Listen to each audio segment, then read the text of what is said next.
He hadn't opened his door to anyone in 12 years, until the night the storm carried her to his porch. The wind came down from the ridge at nearly 60 miles per hour, rattling the loose boards of Elias Whitmore's barn and driving dust against his windows like thrown gravel. Out here, 30 miles from the nearest town, storms were the only visitors he expected. He preferred it that way. Silence had been his companion since the fire took everything else. When the first knock came, he thought it was a shutter breaking loose. When it came again, slower this time, he reached for the lantern instead of his rifle. The light spilled across the porch and found her crumpled against the post, dark hair soaked with rain, one hand gripping a silver bracelet blackened by old smoke. She looked up once, eyes steady despite the storm, and whispered a name in clear English before her strength gave out. Elias caught her before she hit the boards. She was lighter than he expected, but the weight of the moment settled heavy on his chest. People in town had warned him about letting Apache trouble cross his threshold. They said it always cost more than it gave. He stood there with rain soaking through his shirt, listening to the wind howl across the plains, and felt something shift inside him. He carried her in. The cabin smelled of cedar and old coffee. He set her near the hearth and fed the fire until warmth pushed back the damp. The bracelet slipped from her hand and landed on the floor with a small metallic ring that echoed louder than the storm. Elias froze. He knew that sound. He had heard it 15 years ago beside a different fire, in a different season, when smoke had rolled through pine trees and a child's cry had cut through the dark. He crouched and turned the bracelet in his palm. Half a design, broken clean through the center. His jaw tightened. From the drawer beneath his table, wrapped in a cloth he had not touched in years, he drew out the other half. The edges matched like they had been waiting for each other. Outside, hooves thudded against wet earth. One rider, then another.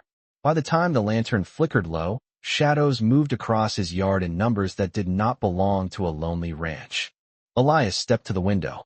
At least 20 men sat on horseback beyond his fence line, coats snapping in the wind, faces hard with questions. The sheriff rode at the front. "Whitmore," he called, voice carrying through rain and distance. "We're looking for someone." Elias looked back at the woman by his fire. Her eyes were open now, not afraid, not pleading, just watching him, as if the choice had always been his. The storm pressed against the cabin walls. The riders waited. And Elias Whitmore, who had built his life on staying out of other men's battles, realized the past had just ridden back into his yard. The sheriff did not dismount right away. He let the reins settle on his hat and studied the cabin as if it were a stranger. The other riders fanned out along the fence, not crossing it, but making their presence clear. Elias stepped onto the porch, the storm wind pulling at his coat, the two halves of the bracelet heavy in his pocket.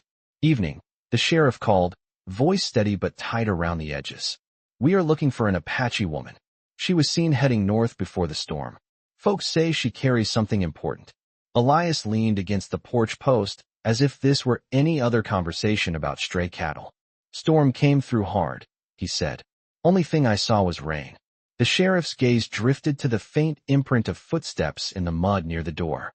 "Not many. Just enough. You have always kept to yourself, Whitmore," he said. "I would hate for that to change tonight."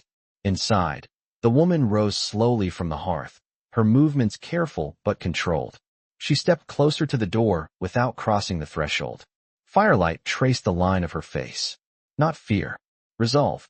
Elias felt it again, that memory pressing forward like wind against a closed window. 15 years earlier, smoke had turned the sky the color of rust. He had been younger then, riding the timber line when he saw flames cresting the ridge. In the confusion, he had found a child separated from her people, clutching half of a silver bracelet, while embers drifted through the air like falling stars. He had carried her through choking smoke until they reached clear ground. She had not cried. She had only watched him with those same steady eyes. "You kept it," the woman said quietly from behind him now. The sheriff shifted in his saddle. "Kept what?" Elias reached into his pocket and withdrew the two pieces. Even in the storm light, the metal caught a faint glow. "I kept a promise," he answered. The riders murmured among themselves. Not angry, uncertain. The woman stepped onto the porch beside him, rain touching her shoulders. She held out her hand, and Elias placed the bracelet pieces in her palm. She fit them together without looking down. The design formed a single circle again. My father told me the man who saved me would live alone with his ghosts, she said, her voice carrying just enough for the sheriff to hear. He said one day I would return the circle. The wind slowed. Just a little. The sheriff studied her, then Elias, then the bracelet. Is that true? He asked. Elias did not look away. It is. Silence settled across the yard, thick and waiting. The men on horseback were no longer certain what they had come to find. And for the first time in 12 years, Elias Whitmore stood in front of his home, not as a man hiding from the world, but as one choosing exactly where he would stand. The rain eased into a fine mist, drifting across the yard like a curtain slowly being pulled back. No one moved at first. The sheriff removed his hat, letting the cool air touch his brow, and studied the joined bracelet in the woman's hand. You are saying, he began carefully, that you came all this way for him. The woman nodded once. I came because a debt is not a chain. It is a circle, and a circle must close. Elias felt the words settle into the empty places inside him. For years he had told himself that night in the wildfire was nothing more than a moment of instinct. A rider passing through smoke. A child lifted out of danger. He had never expected the past to travel 60 miles through wind and dust to stand beside him again. One of the younger riders shifted in his saddle. Sheriff, he said quietly. Folks in town said she was scouting. Said there was trouble coming. The sheriff kept his eyes on Elias. Is there? The woman stepped forward, her boots touching the wet boards of the porch. There is always trouble when. Fear speaks louder than truth, she said. But I did not come to bring trouble. I came to return what was given freely. She held out the bracelet. My people thought the man who saved me would ask for land, or gold, or protection. He asked for nothing. So I bring him something he does not know he needs. Elias frowned slightly. And what is that? The woman looked past the fence line, where the plains stretched open and wide beneath the clearing sky. Witness, she said. Tomorrow, some in town will say you chose wrongly tonight. They will say you sided against them. When that happens, you will not stand alone. The wind shifted again, carrying the scent of wet earth and distant sage. The sheriff glanced at the men behind him. They had come expecting pursuit, perhaps confrontation. Instead, they found an old rancher and a circle of silver made whole again. Whitmore, the sheriff said at last, if she stays here, there will be talk. Elias did not hesitate. There has been talk about me for 12 years, he replied. It never kept the storms away. A faint smile touched the sheriff's mouth before fading. He gave a small nod and turned his horse toward the gate. One by one, the riders followed, the sound of hooves soft against the soaked ground. No commands, no raised voices, just the quiet retreat of uncertainty. When the last rider disappeared over the low rise, silence returned to the ranch.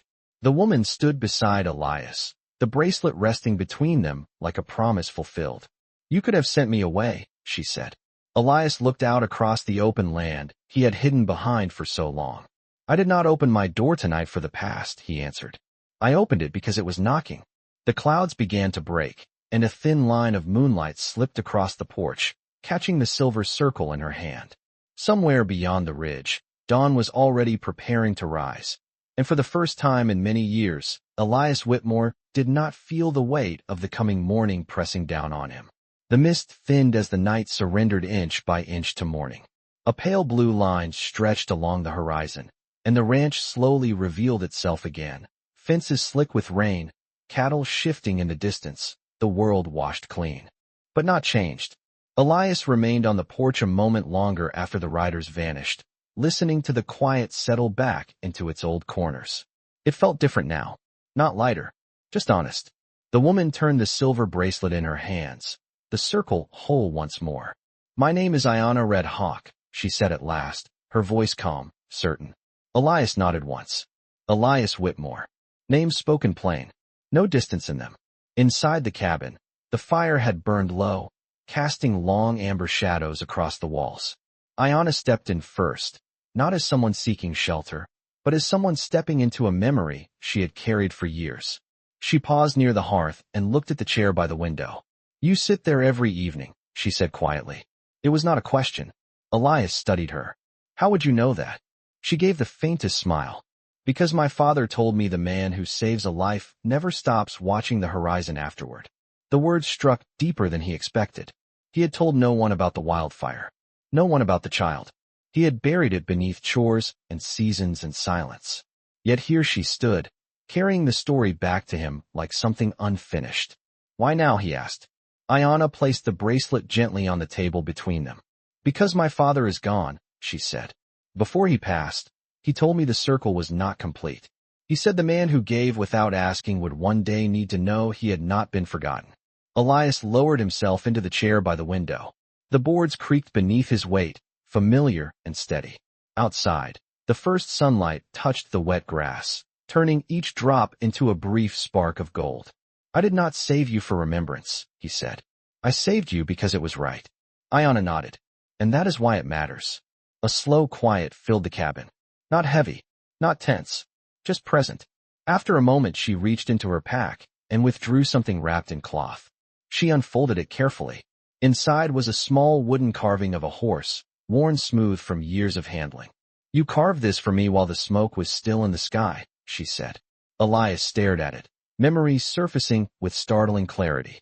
He had made it to keep her hands busy while they waited for the flames to pass. He had forgotten he ever gave it to her. You kept it, he murmured. A circle, she reminded him softly.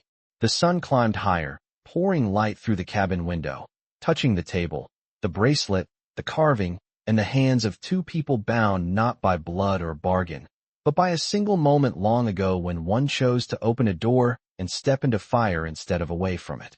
And in that growing light, the ranch did not feel like a place of hiding anymore. It felt like the beginning of something Elias Whitmore had not allowed himself to imagine in a very long time.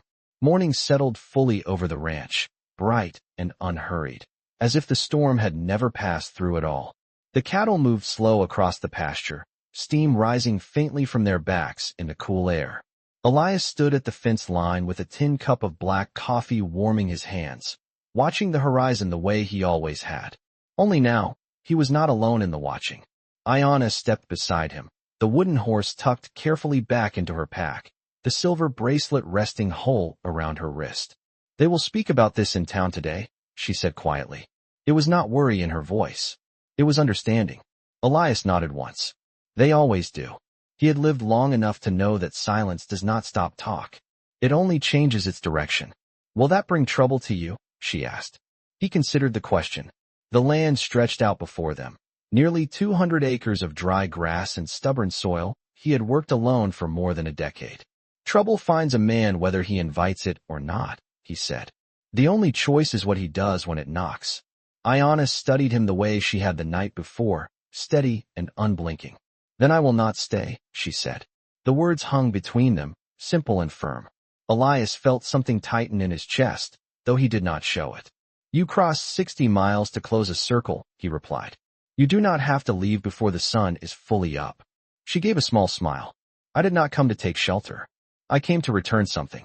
She lifted her wrist slightly, letting the bracelet catch the morning light. Now it is returned. They stood there in quiet, the wind brushing low across the field. After a moment, Ayana turned toward the barn. Your south fence will not hold through another hard rain, she said, glancing at the leaning posts. Elias almost laughed. You noticed that? My people notice what keeps animals safe, she answered. Without waiting for permission, she walked toward the shed and retrieved a coil of wire.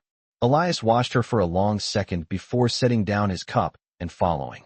They worked side by side without many words. He steadied the posts while she pulled the wire tight with careful strength. The rhythm felt natural, not forced, not fragile, just two hands repairing something that had been left too long. When they finished, the fence line stood straighter than it had in years.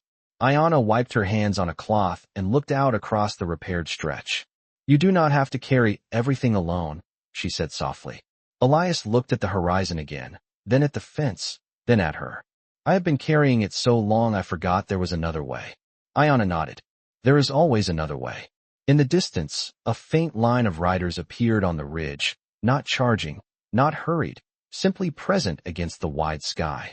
Elias felt no fear this time, only recognition. A circle, once broken, now whole. And as the sun rose higher over the plains, he understood that what had returned to his ranch was not just a memory fulfilled, but the quiet beginning of a different life than the one he had chosen to endure. The riders on the ridge did not move for a long moment. They were silhouettes against the rising sun, quiet shapes cut from light. Elias stood beside the newly mended fence, one hand resting on the top wire, and felt the old instinct stir in him, the one that measured distance, counted numbers, weighed outcomes.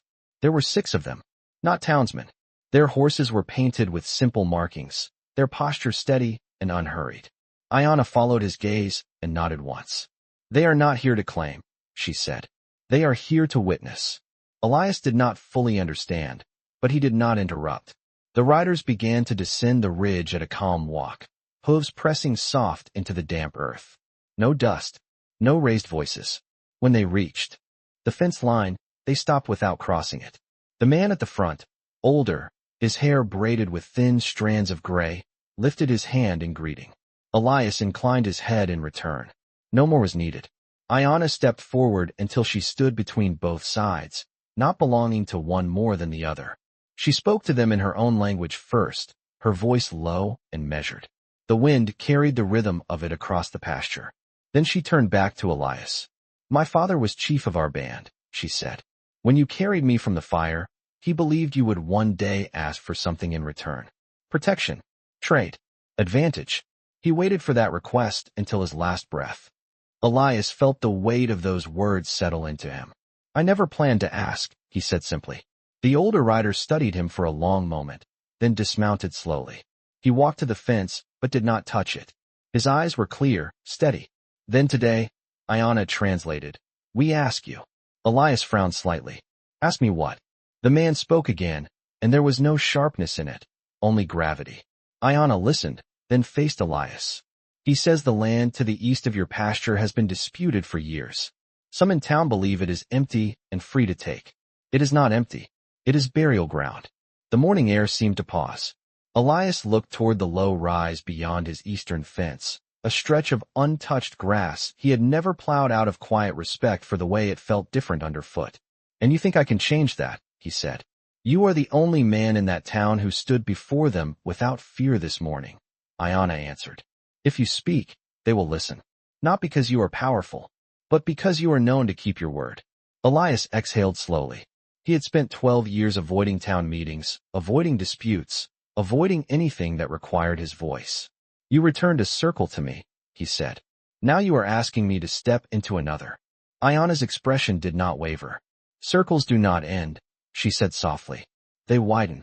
The older rider placed his hand over his heart and inclined his head once more before stepping back toward his horse.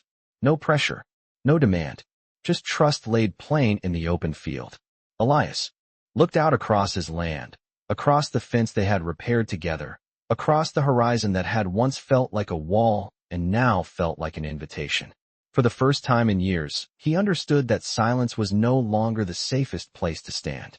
And as the sun climbed higher over the plains, Elias Whitmore realized that opening his door the night before had not only returned a memory. It had called him forward into something larger than himself. The riders did not linger after their request was spoken.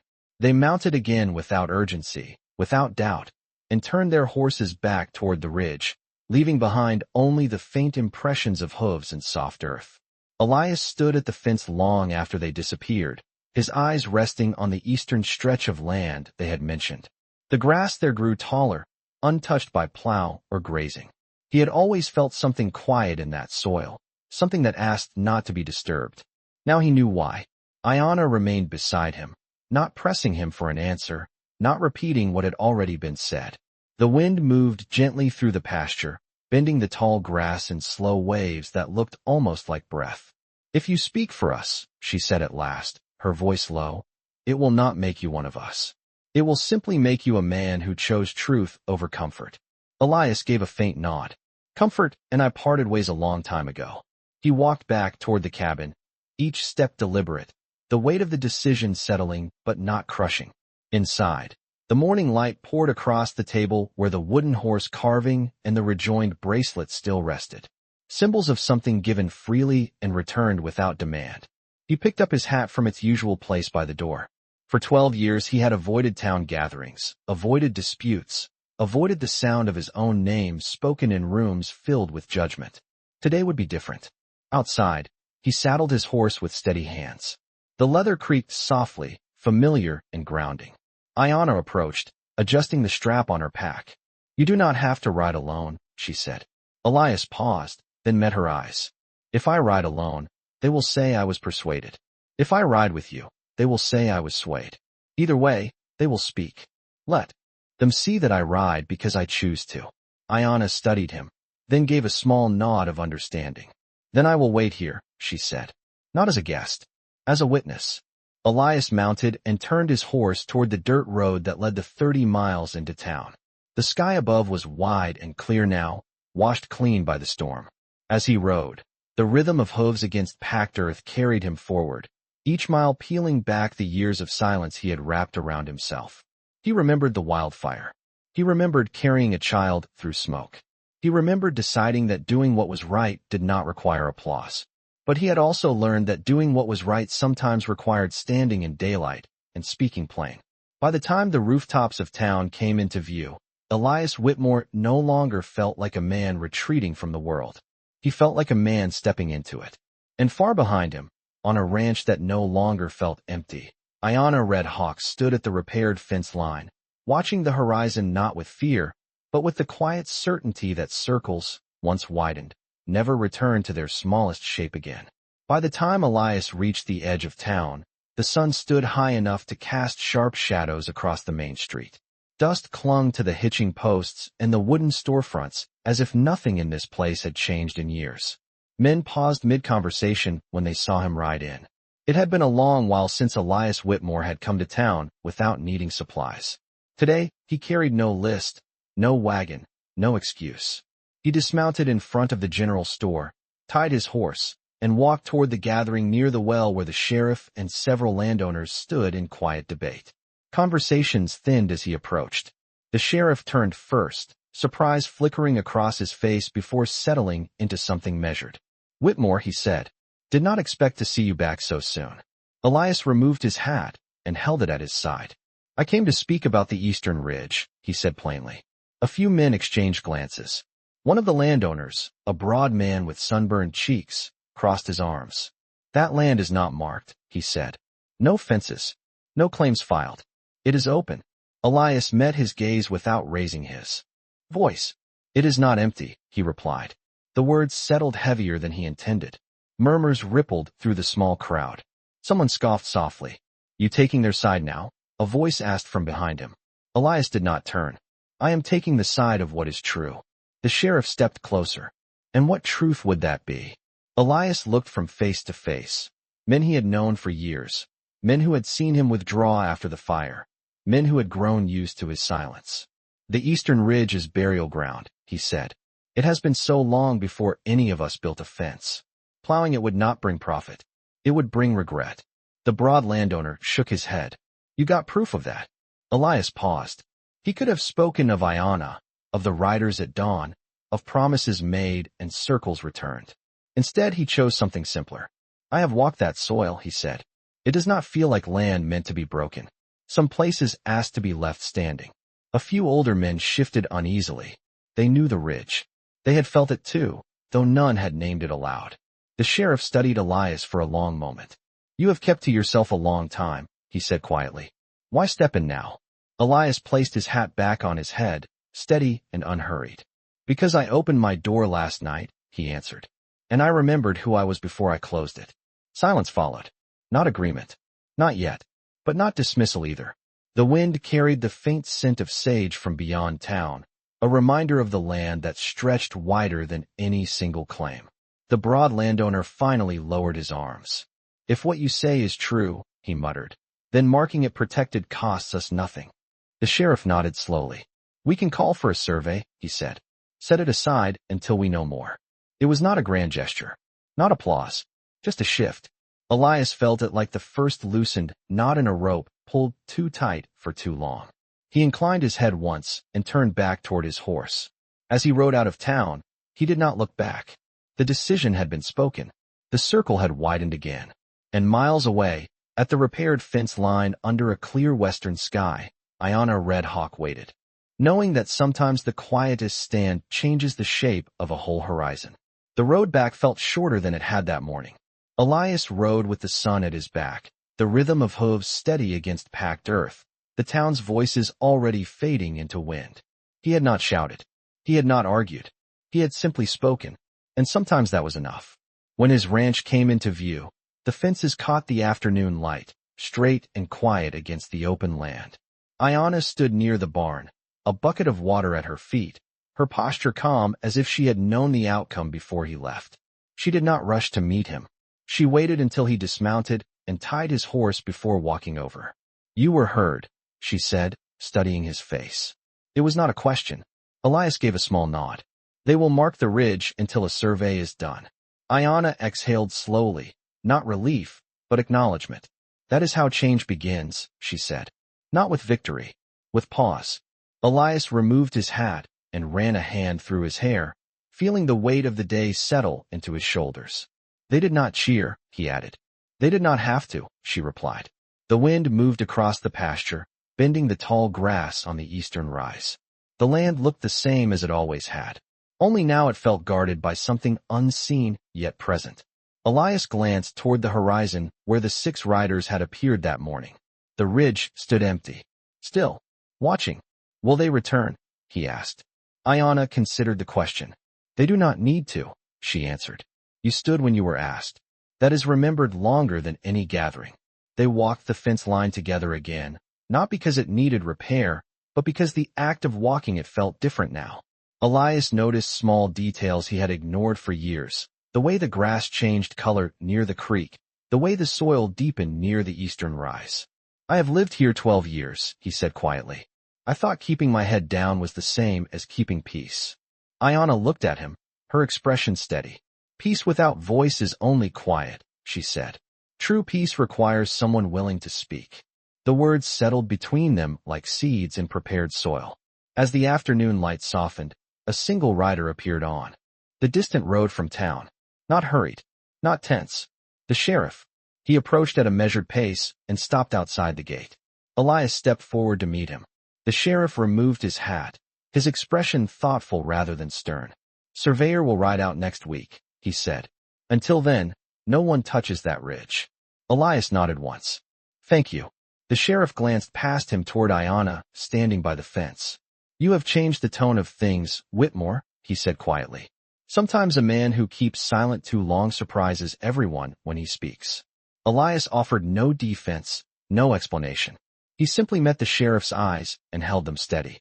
After a moment, the sheriff mounted again and turned back toward town. As evening stretched across the plains, Elias stood beside Ayanna, watching the sky shift from gold to deepening blue. The ranch was still. The land was still. But something within it had shifted. Not loud. Not dramatic. Just firm. Ayanna touched the silver bracelet at her wrist and looked toward the eastern ridge. "The circle widens again," she said softly. Elias followed her gaze, feeling for the first time that the horizon was not something to endure alone, but something to face with open eyes and an open door. The week moved slower than usual, as if the land itself was waiting. Word traveled faster than dust in a dry wind. By the second morning, riders passing along the distant road slowed to glance at the eastern ridge but did not cross it. By the third, 2 men from town rode out simply to look, hats low over their eyes, speaking little before turning back. Elias noticed everything. He said nothing. He and Ayanna worked through the days as if the ranch had always held 2 sets of footsteps. They repaired a loose gate near the creek, stacked firewood before another storm could think about forming, and walked the pasture at dusk when the lights softened and the air cooled. Each task felt ordinary, yet not the same. On the 4th evening, as the sky burned orange along the horizon, Ayanna stopped near the rise that marked the beginning of the protected land. She knelt and pressed her palm against the soil. Elias stood a few feet back, hat in his hands. "My father used to say that land remembers," she said quietly. "It remembers who walks gently. And who does not." Elias stepped closer and looked down at the tall grass moving in slow waves. "I have walked here for years without knowing what lay beneath," he said. "Does that make me careless?" Ayanna shook her head slightly.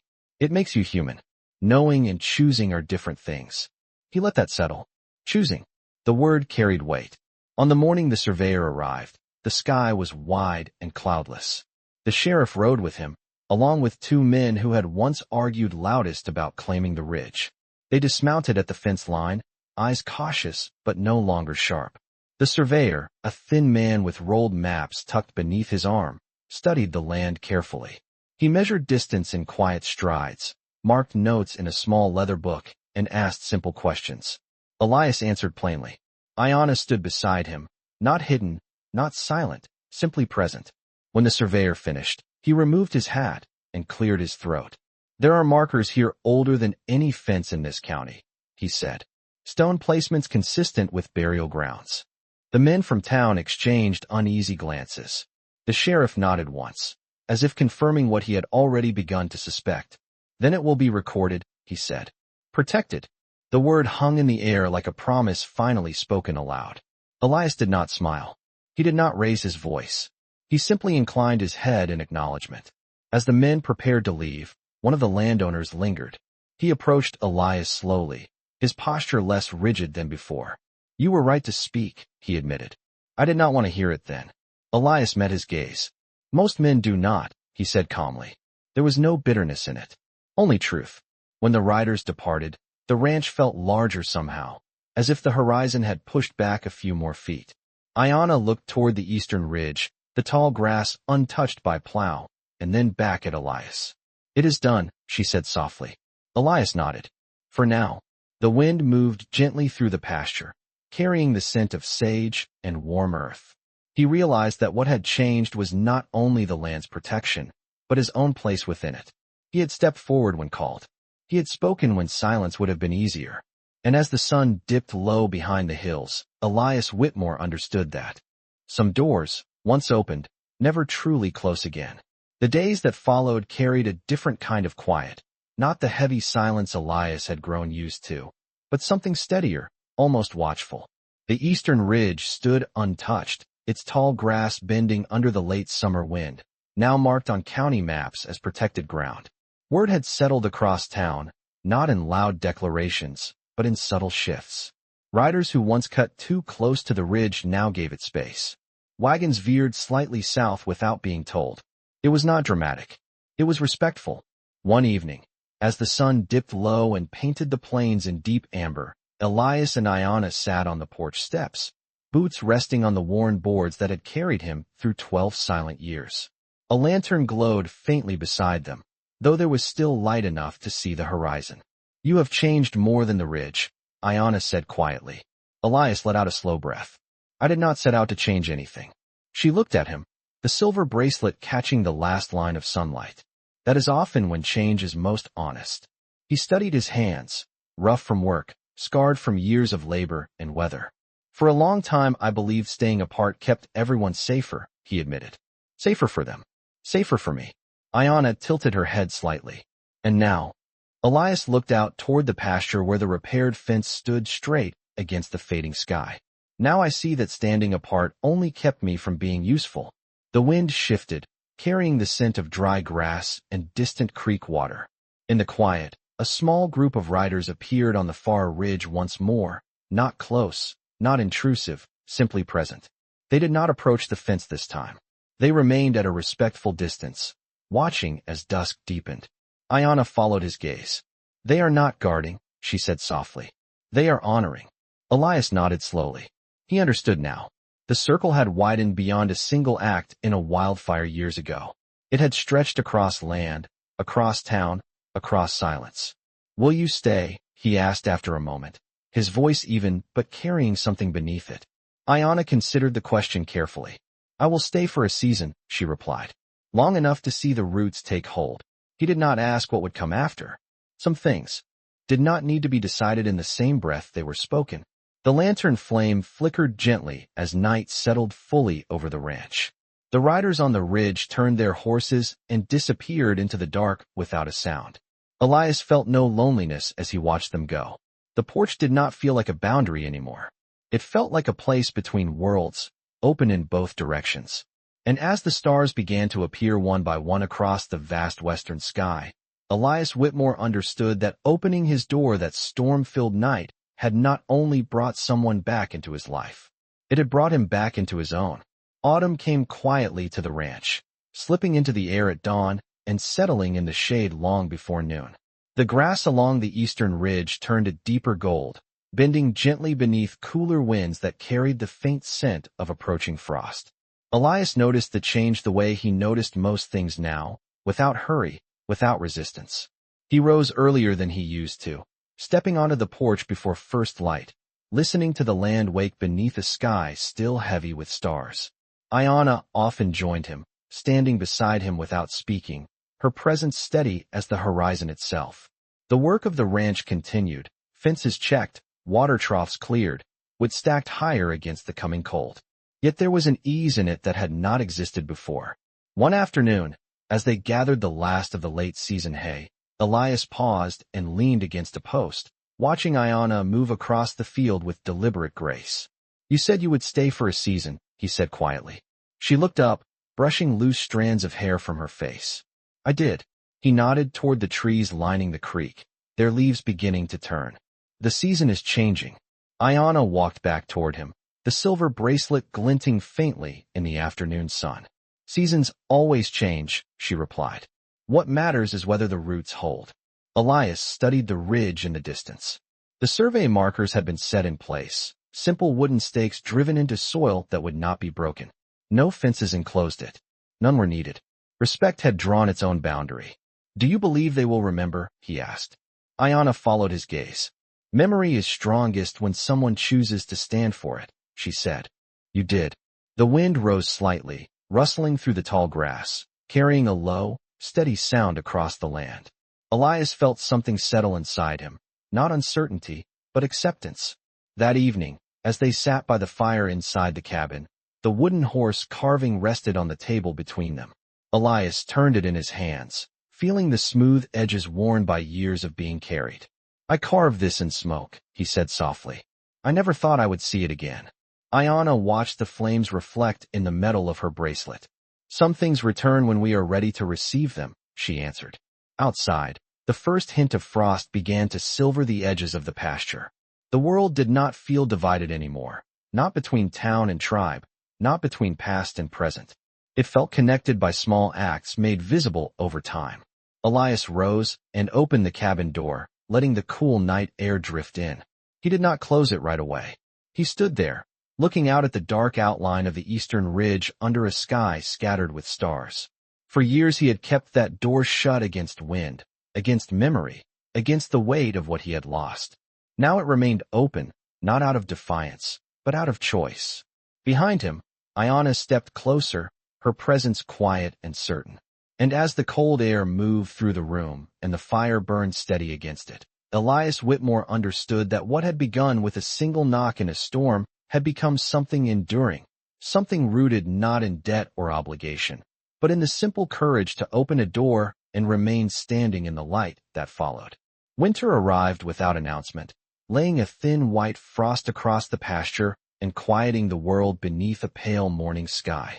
The eastern ridge stood untouched, its tall grass now silvered with cold, rising gently against the horizon like something protected not by fences, but by understanding. Elias stepped onto the porch before sunrise, as he had each morning since the storm months ago, and let the cold air settle into his lungs. The door behind him remained open, firelight spilling softly across the wooden floorboards. He no longer closed it out of habit. He closed it only when the wind demanded it. Ayanna joined him, her steps soundless, the silver bracelet resting against her wrist like a small circle of captured dawn. They stood without speaking, watching the first light push back the dark. In the distance, faint figures appeared along the ridge once more, riders pausing briefly before turning away toward their own lands. No summons, no warning, just presence. Elias watched them go and felt no need to follow. The ranch was no longer a place of retreat. It was a place of choice. "The season has turned," Ayanna said quietly. Elias nodded. And the roots held. Snow would come soon. The cattle would need closer tending. The days would shorten, the nights lengthen. Yet none of it felt like something to endure alone anymore. Ayanna turned toward him, her expression steady but softened by something unspoken. "My people move with the season," she said. "When the first deep snow falls, I will ride west." Elias did not flinch. He had known this moment would come. Circles widen. They do not cage. And when the snow melts, he asked calmly, where will you be? Ayana allowed a small smile. Where I am needed. The words carried no distance. Only truth. Elias looked out across the pasture, across the repaired fence line, across the ridge that would remain unbroken long after both of them were gone.